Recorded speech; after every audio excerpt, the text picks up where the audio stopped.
called My Immigrant American Dream. My first night in America was a sleepless one, spent wide-eyed in the dark, listening to the crushing silence. This is going to be great, I promised my 15-year-old self.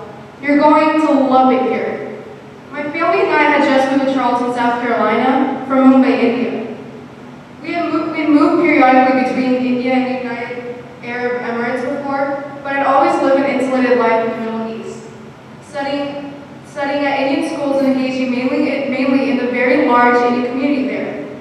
This, being plunged into a brand new culture in a brand new country with a population of Indians where it wasn't nearly as numerous, was completely novel. The lack of noisy, bustling rickshaws and street vendors hawking glass, bangle, and multicolored saris would take some time getting used to. But the thing I had to get used to the most was being an outsider in a country of outsiders. I heard from exciting friends and relatives that America was a land of immigrants. Even the white people, who are the majority there, are actually immigrants if you look at the population. People told me. Plus, Americans love people who are different. Just look at San Francisco. We knew many friends who had immigrated to America whose children were born there, and the stories that trickled home were dotted with details that made me salivate. Convertible cars and spotless beaches, people in bikini bottoms and short shorts and tank tops. Besides, America was famous for its equal treatment of women.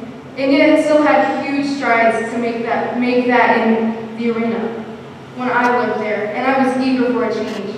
I was so ready to be welcomed with open arms, to make exotic American friends who might grow to love Bollywood movies and Hindi songs like I did. What happened was a little less idyllic. I had a thick Indian accent when I first moved to the States, and people, including some teachers at my small magnet school, immediately thought that I couldn't speak English, period. I distinctively remember my father speaking to the store clerks who would sigh and roll their eyes because they couldn't understand him. They spoke slowly and loudly, as if he, a highly educated engineer who lived all over the world, were having trouble understanding them. Occasionally, I was stopped in my neighborhood by the police and asked what I was doing there, whether I was in the country legally, and where I lived. As far as I could tell, the only reason I was stopped was because of the color of my skin. My friend, who had immigrated from Russia the same year as me, reported never having experienced that particular form of harassment.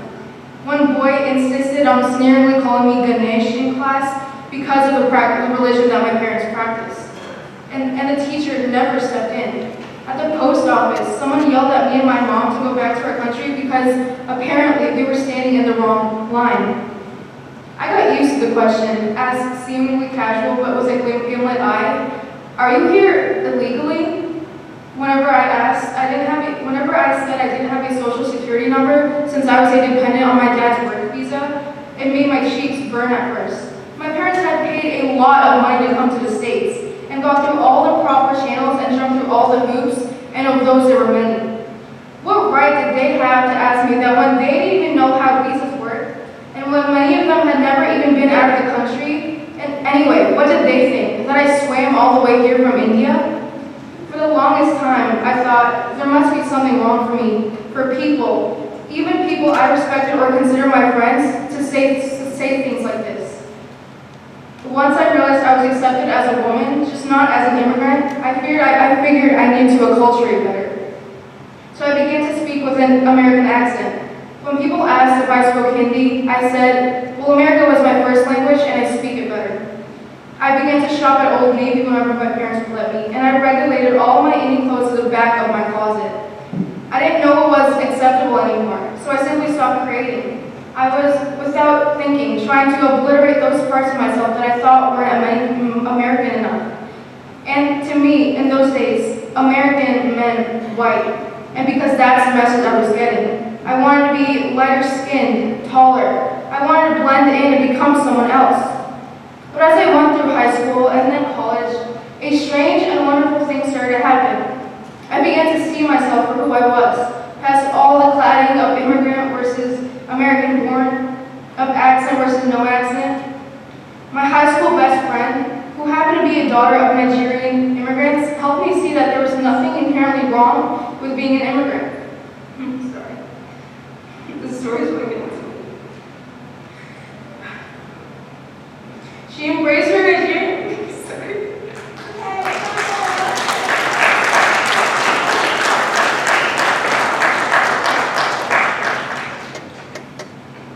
She embraced her Nigerian roots and celebrated her parents' accent and where they came from.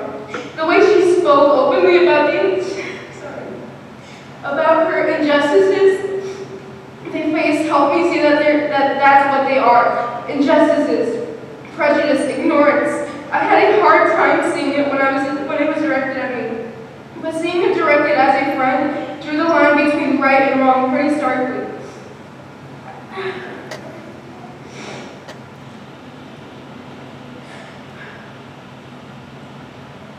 I met incredible women in places where I volunteered who told stories of overcoming traumatic past and abusive partners, mental illness, and poverty. We spoke about what it was to be female, how easy it was to be hurt, and how capable we were of healing. I enjoyed the freedom of being able to walk down the street without being catcalled or waiting in line without being groped. I began to see that I had inherent worth as a young woman that went beyond my looks. I was eager to see what that might look out for me. And somehow, realizing what other good people saw me as worthy helped me realize that people who didn't see my worth, who automatically categorized me as less than, were the ones in the wrong. I had to lean on others to find myself, but once I did, I began to blossom. I began to tunnel my way out of self-doubt and anxiety. I began to see that I was so much more happy when I put myself in charge of my life, when I refused to accept what other misinformed people said about me. A large part of that, too, was realizing that adults weren't always right. Being raised in an Indian culture, I'd always been taught to respect my elders, to never disagree with them. But adults, I was quickly learning, could be judgmental or cruel, prejudiced or bigoted. Adults did not automatically get a pass anymore, and I was right to question them. It was at this time I began to realize that I had a voice and I could use it to tell my story. Who cared if it wasn't perfect? I knew there must be people out there who experienced the same things as I did. The cold pain of otherness, the sting of rejection, the joy of connection, the particular pain and beauty of being a woman, the brilliant and ecstatic freedom of creating, regardless of the backgrounds. I thought about the stories I'd read that touched me from people like Enid Blyton and Kate Chopin, a woman who I little was confident with on the surface. Perhaps one of the most important lessons I've learned in my nearly 20 years in this wonderful country is this: there's no one way to be American. There's no one language, no one color, no one accent, no one religion. We are a country. We are a country of multitudes, and I am proud to remain that way. I give myself permission to be exactly who I am and where I am. I give myself permission to participate fully in the American dream. And I am still learning, but I am starting to